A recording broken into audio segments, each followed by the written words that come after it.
Qatar LNG நிறுத்தம். எரிவாயு தட்டுப்பாடு, இந்தியாவின் பணவீக்கம் உயருமா? இந்திய பொருளாதாரத்திற்கு காத்திருக்கும் புதிய அச்சுறுத்தல். மத்திய அரசுக்கு நெருக்கடி, இந்தியா என்ன செய்யும்? இந்தியா பெரிய எரிசக்தி நெருக்கடியை சந்திக்கிறதா? மத்திய கிழக்கில் உருவாகியுள்ள போர் சூழல் காரணமாக உலக எல்என்ஜி விநியோகம் குலைந்துள்ளது. கத்தார் தனது எல்என்ஜி உற்பத்தியை நிறுத்தியதால் இந்திய தொழில்துறைகளுக்கு எரிவாயு விநியோகம் 10 விழுக்காடு முதல் 30 விழுக்காடு வரை குறைக்கப்பட்டுள்ளது. இதன் தாக்கம் என்ன? விரிவாக பார்க்கலாம். அமெரிக்கா மற்றும் இஸ்ரேல் நாடுகள் ஈரானுடன் மேற்கொண்டுள்ள போர் சூழல் சர்வதேச எரிசக்தி சந்தையில் பெரும் புயலை கிளப்பியுள்ளது. உலகளாவிய எரிசக்தி விநியோகச் சங்கிலியில் உள்ள நுட்பமான சமநிலையை இந்த மோதல் கடுமையாக பாதித்துள்ளது. குறிப்பாக உலகின் மிக முக்கியமான எரிசக்தி வழித்தடமான சர்வதேச எண்ணெய் மற்றும் எரிவாயு வர்த்தகத்திற்கு முதுகெலும்பாக விளங்கும் ஹார்முஸ் ஜலசந்தி வழியாக தினசரி மில்லியன் கணக்கான பீப்பாய்கள் கடக்கும் வளைகுடா பிராந்தியத்தில் ஏற்பட்டுள்ள பதற்றம் இந்தியாவின் எரிவாயு விநியோகச் சங்கிலியில் கடுமையான தாக்கத்தை ஏற்படுத்தியுள்ளது. உலகின் மிகப்பெரிய திரவ இயற்கை எரிவாயு எல்என்ஜி ஏற்றுமதியாளர்களில் ஒன்றான கத்தார் தனது எல்என்ஜி உற்பத்தியை தற்காலிகமாக நிறுத்தியுள்ள நிலையில் இந்திய தொழில்துறைகளுக்கான எரிவாயு விநியோகம் குறைக்கப்பட்டிருப்பது ஒரு பெரும் அரசியல் மற்றும் பொருளாதார சவாலாக உருவெடுத்துள்ளது. இது இந்திய பொருளாதாரத்தின் வளர்ச்சிக்கும் உள்நாட்டு பணவீக்க கட்டுப்பாடுக்கும் புதிய அச்சுறுத்தலை ஏற்படுத்தியுள்ளது. தற்போதைய போர் சூழலின் பின்னணி. மத்திய கிழக்கில் பல தசாப்தங்களாக நிலவும் புவிசார் அரசியல் பதற்றத்தின் உச்சகட்ட வெளிப்பாடாகும். 1979 ஈரானிய புரட்சிக்கு பிந்தைய அமெரிக்க ஈரான் உறவுகளின் சிக்கலான வரலாறு, அணுசக்தி ஒப்பந்தம் JCPOA குறித்த கருத்து வேறுபாடுகள் மற்றும் பிராந்தியத்தில் ஈரானின் வளர்ந்து வரும் செல்வாக்கு ஆகியவை நீண்ட காலமாகவே பதற்றத்தை உருவாக்கி வந்துள்ளன. ஈரான் மீதான கடுமையான பொருளாதார தடைகள் ஷிப்பிங் வழித்தடங்களில் பதட்டங்களை உருவாக்கியுள்ளன. இஸ்ரேல் ஈரானின் அணுசக்தி திட்டங்கள் மற்றும் அதன் ஆதரவு படைகளின் பிராந்திய செயல்பாடுகள் குறித்து நீண்ட காலமாகவே கடுமையான பாதுகாப்பு கவலைகளை வெளிப்படுத்தி வருகிறது. இந்நிலையில் அமெரிக்காவும் இஸ்ரேலும் ஈரானுக்கு எதிராக தொடுத்துள்ள நேரடி தாக்குதல்கள் ஈரானின் பதிலடி நடவடிக்கைகளுக்கு வழிவகுத்துள்ளன. குறிப்பாக கத்தாரில் உள்ள அமெரிக்காவின் அல்லுதை விமானப்படை தளத்தின் மீது ஈரான் நடத்திய ட்ரோன் தாக்குதல்கள் வளைகுடா நாடுகளில் பாதுகாப்பு அச்சுறுத்தலை அதிகரித்துள்ளன.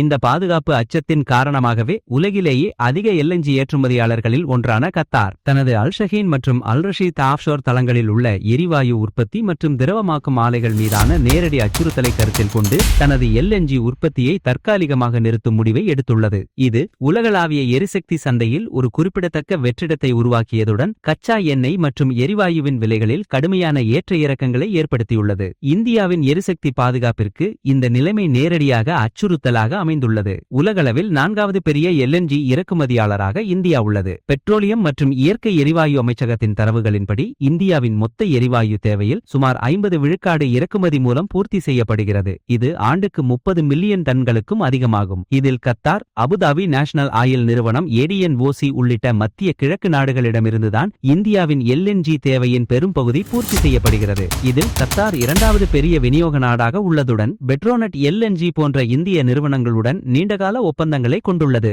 இத்தகைய சூழலில் இந்திய நிறுவனங்களான பெட்ரோனட் எல்என்ஜி, கெயில், இந்தியன் ஆயில் கார்ப்பரேஷன் ஆகியவை தொழில்துறைக்கான எல்என்ஜி விநியோகத்தை 10 முதல் 30% வரை அதிரடியாக குறைத்துள்ளன. குறிப்பாக மின் உற்பத்தி, குறிப்பாக எரிவாயு அடிப்படையிலான மின் நிலையங்கள், உர உற்பத்தி, யூரியா போன்ற அத்தியாவசிய விவசாய உள்ளீடுகளுக்கு, பெட்ரோ கெமிக்கல்ஸ், மட்பாண்டங்கள் மற்றும் கண்ணாடி தொழிற்சாலைகள் போன்ற எரிவாயுவை அத்தியாவசிய மூலப்பொருளாக பயன்படுத்தும் துறைகள் கடுமையாக பாதிக்கப்பட்டுள்ளன. புதிய டெண்டர்கள் மூலம் மாற்று ஏற்பாடுகளை செய்ய முயற்சித்தாலும் தற்போதைய போர் சூழல், சூயஸ் கால்வாய் வழியாக செல்லும் கடல் போக்குவரத்து சவால்கள், செங்கடலில் ஹவுத்தி தாக்குதல்களால் கப்பல்கள் ஆப்பிரிக்காவின் நன்னம்பிக்கை முனை வழியாக நீண்ட தூரம் பயணிக்க வேண்டிய கட்டாயம், சரக்கு மற்றும் காப்பீட்டு செலவுகளின் அதீத அதிகரிப்பு ஆகியவை இந்த மாற்று வழிகளை மிகவும் சிக்கலாக்கியுள்ளன. ஸ்பாட் மார்க்கெட்டில் எல்என்ஜி விலைகள் வரலாறு காணாத அளவுக்கு உயர்ந்துள்ள நிலையில் மாற்று கொள்முதல் என்பது நிதி ரீதியாக மிகவும் சவாலாக மாறியுள்ளது. இந்த எரிவாயு தட்டுப்பாட்டின் பொருளாதார தாக்கம் பன்மடங்கு இருக்கும். தொழில்துறை உற்பத்திக்கு அத்தியாவசியமான எரிவாயு விநியோகம் குறைக்கப்பட்டால் அது தொழிற்சாலைகளின் செயல்பாடுகளை நேரடியாக பாதிக்கும்.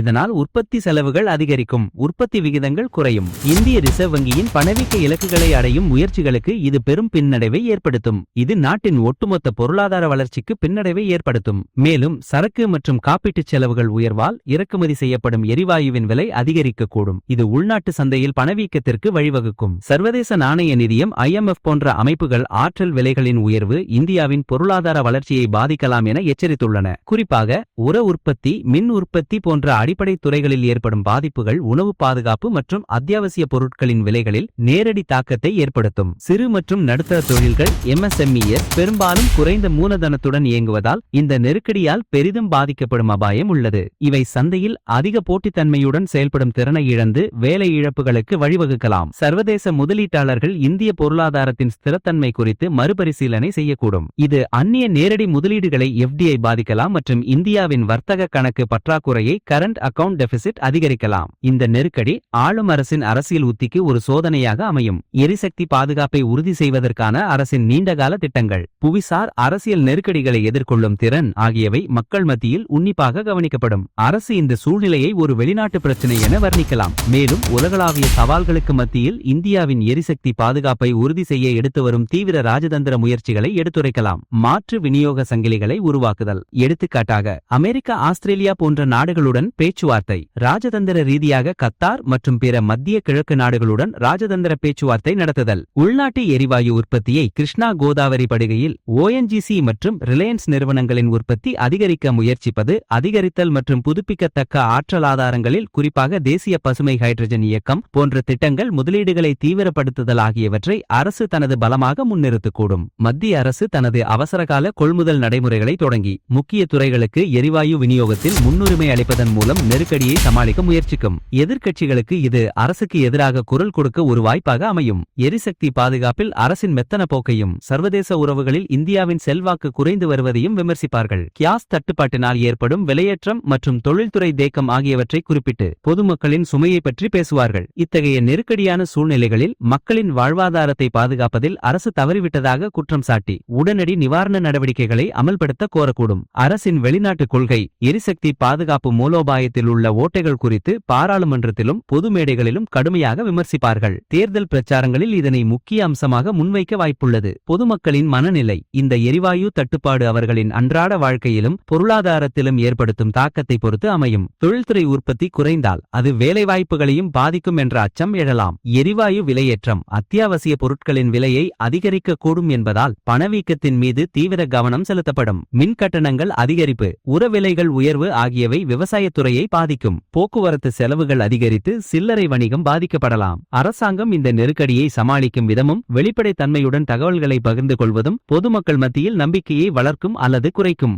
எந்தவொரு நிதி உதவி திட்டங்களும் அல்லது நிவாரண நடவடிக்கைகளும் மக்களின் கோபத்தை தணிக்க உதவும். மேலும் இது பொதுமக்களின் நுகர்வோர் நம்பிக்கையையும் வணிகச் செலவுகளையும் நேரடியாக பாதிக்கும். இந்த சூழலில் இந்தியா எதிர்கொள்ளும் அபாயங்கள் மிக அதிகம். எரிசக்தி பாதுகாப்பற்ற நிலை, பொருளாதார மந்த நிலை, பணவீக்கம் மற்றும் ராஜதந்திர உறவுகளில் உள்ள சவால்கள் ஆகியவை முக்கிய அபாயங்களாகும். எனினும் இந்திய எரிசக்தி துறையின் நிபுணர்கள் மற்றும் கொள்கை வகுப்பாளர்கள் மத்தியில் இந்த நெருக்கடி நீண்டகால அடிப்படையில் இந்தியாவின் எரிசக்தி ஆதாரங்களை பல்வகைப்படுத்தவும், உள்நாட்டு உற்பத்தி மற்றும் புதுப்பிக்கத்தக்க ஆற்றல் ஆதாரங்களில் அதிக முதலீடு செய்யவும் ஒரு தூண்டுதலாக அமையலாம் என்ற கருத்து வலுப்பெற்றுள்ளது. குறிப்பாக சூரிய சக்தி, காற்றாலை சக்தி, ஹைட்ரஜன் எரிபொருள் போன்ற பசுமை ஆற்றல் துறைகளில் முதலீடுகளை தீவிரப்படுத்துவது எதிர்கால எரிசக்தி பாதுகாப்பிற்கு அத்தியாவசியமாகிறது. புவிசார் அரசியல் நெருக்கடிகளின் மத்தியில் இந்தியா தனது எரிசக்தி கூட்டாண்மைகளை பல்வகைப்படுத்தி தன்னிச்சையான திறனை மேம்படுத்த வேண்டியதன் அவசியத்தை இச்சூழல் அடிக்கோடிட்டு காட்டுகிறது. இது ஒரு மறைமுகமான ஆதாயமாக கருதப்படலாம், ஆனால் உடனடி இழப்புகள் அதிகம். மார்ச் 2026 என்ற காலக்கெடுவில் அடுத்து வரவிருக்கும் பொது தேர்தல்கள் அல்லது மாநில தேர்தல்களில் இந்த எரிசக்தி நெருக்கடி ஒரு முக்கிய தாக்கத்தை ஏற்படுத்தலாம். தொழில்துறை மையங்கள், உற்பத்தி சார்ந்த மாநிலங்கள் மற்றும் எரிவாயு பயன்பாடு அதிகமுள்ள பகுதிகளில் உள்ள வாக்காளர்களின் மனநிலை இதனால் பெரிதும் பாதிக்கப்படலாம். குறிப்பாக CNG பயன்படுத்தும் நகரவாசிகள், உரவிலையால் பாதிக்கப்படும் விவசாயிகள் மற்றும் தொழிற்சாலைகளில் பணிபுரியும் தொழிலாளர்கள் என பலதரப்பட்ட மக்களின் அதிருப்தி வாக்களிப்பில் எதிரொலிக்கும் வாய்ப்புள்ளது. அரசின் மீதான அதிருப்தி வாக்களிப்பில் எதிரொலிக்கும் வாய்ப்புள்ளது. எரிசக்தி பாதுகாப்பை உறுதி செய்ய தவறினால் தேர்தல் களத்தில் அது ஒரு எதிர்மறையான பேசுபொருளாக மாறி ஆளும் கட்சியின் வாய்ப்புகளை பாதிக்கலாம். தேர்தலுக்கு முன்னதாக பொருளாதார ஸ்திரத்தன்மையை மீட்டெடுப்பது அரசுக்கு பெரும் சவாலாக இருக்கும். மொத்தத்தில் ஈரானுடனான போரின் புவிசார் அரசியல் விளைவுகள் இந்தியாவின் எரிசக்தி பாதுகாப்பிற்கு ஒரு தீவிர சவாலாக உருவாகியுள்ளன. கத்தார் LNG உற்பத்தியை நிறுத்தியது, இந்திய தொழில்துறைகளுக்கு விநியோகம் குறைக்கப்பட்டிருப்பது நாட்டின் பொருளாதாரத்தில் பல்வேறு எதிர்மறை தாக்கங்களை ஏற்படுத்தும். இந்த நெருக்கடியை அரசு எவ்வாறு சமாளிக்கிறது என்பதும் மாற்று வழிகளை எவ்வளவு விரைவாக அடையாளம் கண்டு செயல்படுத்துகிறது என்பதும் இந்தியாவின் அரசியல் மற்றும் பொருளாதார ஸ்திரத்தன்மைக்கு ஒரு முக்கிய காரணியாக அமையும். இந்த நெருக்கடி இந்தியாவின் நீண்டகால எரிசக்தி எரிசக்தி கொள்கை சீர்திருத்தங்கள் மற்றும் புவிசார் அரசியல் சவால்களை எதிர்கொள்ளும் திறனை வெளிப்படுத்தும் ஒரு முக்கிய தருணமாகும். இந்த எரிசக்தி நெருக்கடி இந்திய பொருளாதாரத்தை எவ்வளவு பாதிக்கும் என்பது வரும் நாட்களில் தான் தெரியும். இந்த நிலைமையை நீங்கள் எப்படி பார்க்கிறீர்கள்? உங்கள் கருத்தை கீழே கமெண்ட்ல சொல்லுங்க.